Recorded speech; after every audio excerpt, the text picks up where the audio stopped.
Morning, John. Here we go, entering into another year for the Brown Trout Club and trout fishing. We've had a very successful year last year, although a lot of high water, but people are learning how to deal with that.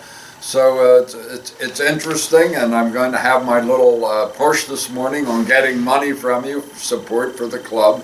Last year I raised just shy of $25,000 of your money, and thank you very much. And we bought $21,000 worth of trout and stocked in Pine Creek.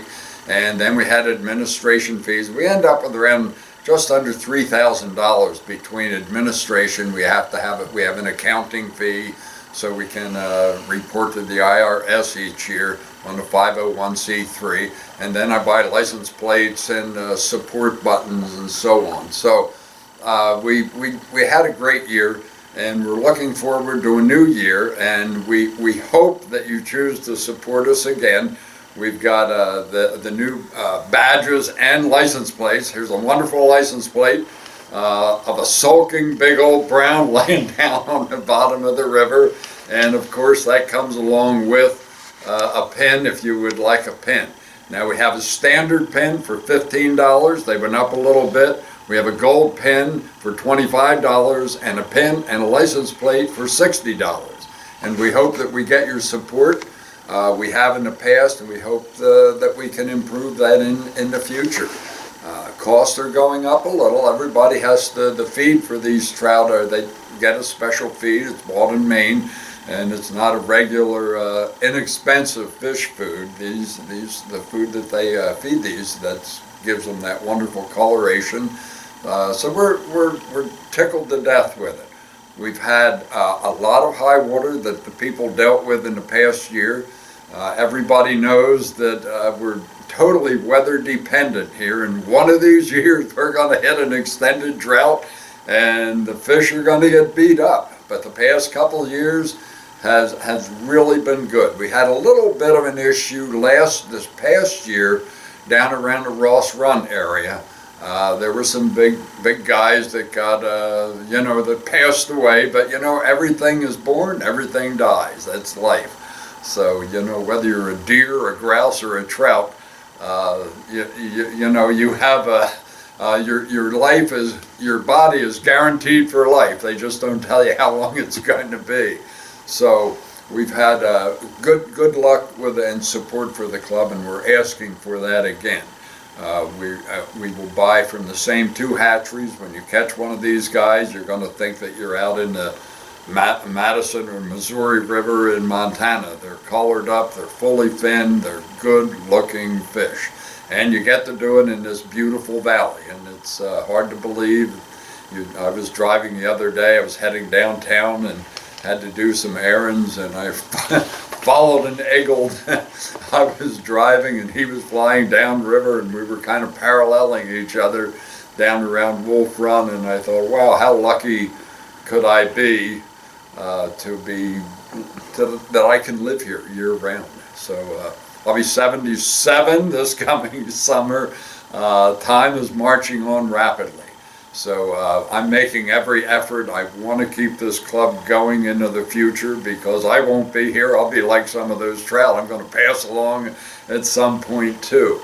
And we're hoping that we can keep this organization moving, and sometime 30 years from now, somebody will pull down into Tome Flat that has never been in the valley, and they'll look out and there'll be trout feeding on the surface, and mayflies that old Bob McCullough's group brought back. They'll be hatching, and they'll look at the beautiful scenery and think, oh wow, are we lucky those old people saved this for us. So you're part of that group. You guys, when you give us the money, that's creating this. It's it has created something. I think it inspired some thinking within the Fish Commission about fishing in Pennsylvania. Their license sales are improving. I'm not saying it's due to the Brown Trout Club, but I think they looked at the club and they realized, wow, this is an extremely popular project that's taking place, and we have, I forget, there's 20 some keystone fisheries now throughout the state. So They're providing a wonderful experience, and we're trying to do our effort and provide it too. We're trying to do it with a trout that is beautiful looking, and I'm not saying they're not, they are. But we're talking about the Brown Trout Club, so I'm looking for your support, and thank you if you have in the past, and I'm asking for it again this year. So on into the river and the water conditions, of course we don't know. We've had good rain this fall, off and on. The stream has stayed not overly high, but it's been running strong. We've got a lot of water in the ground, luckily. That'll hopefully help this coming spring. We haven't had a lot of snow yet, although they're predicting snow today. It's supposed to start at 9 a.m. That snow is extremely important. The melt-off is very important in March and April to have that seepage throughout the summer. So we just have to wait. It's all up to Mother Nature, and whatever it throws at us, we will learn to deal with. And we're hoping to have a lot of wonderful fish again this summer. But it's not all about fish. You go out there and it's the aquatic insects. I mentioned the name Bob McCullough. He's a name that we should all remember. And when Pine Creek was dying, old Bob created an organization, and it's still in existence today, and it still maintains the river as far as treatment facility up in some of the coal areas. So Bob did a wonderful, wonderful thing. We should all thank Bob every time we walk out on Pine Creek and watch the aquatic insects. Not Bob only.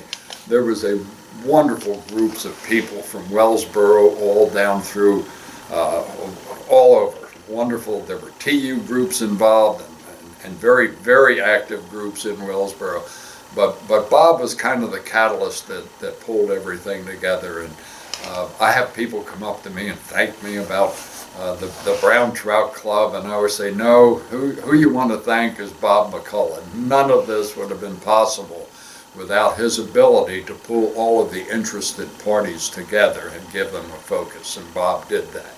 And Bob, we thank you today. We hope you're watching and watching the fishermen on Pine Creek that you love so much. So we're moving into another season. Who knows what we're going to get, but we hope, the one thing we hope is to get your support. And thank you very much. We have a couple schools coming up, and it'll be mentioned in this newsletter. You'll see it. We hope that if you're interested in learning how to fly fish or nymph fish, get involved. There's 2 schools that are run directly here in Slate Run. The schools will be conducted by the Outcast Anglers, but they'll be sponsored here at the shop. And then they're also going to have 2 schools at their location down on Fishing Creek. So look at the letters, read it, and enjoy it, and hope to see you this spring. Thank you.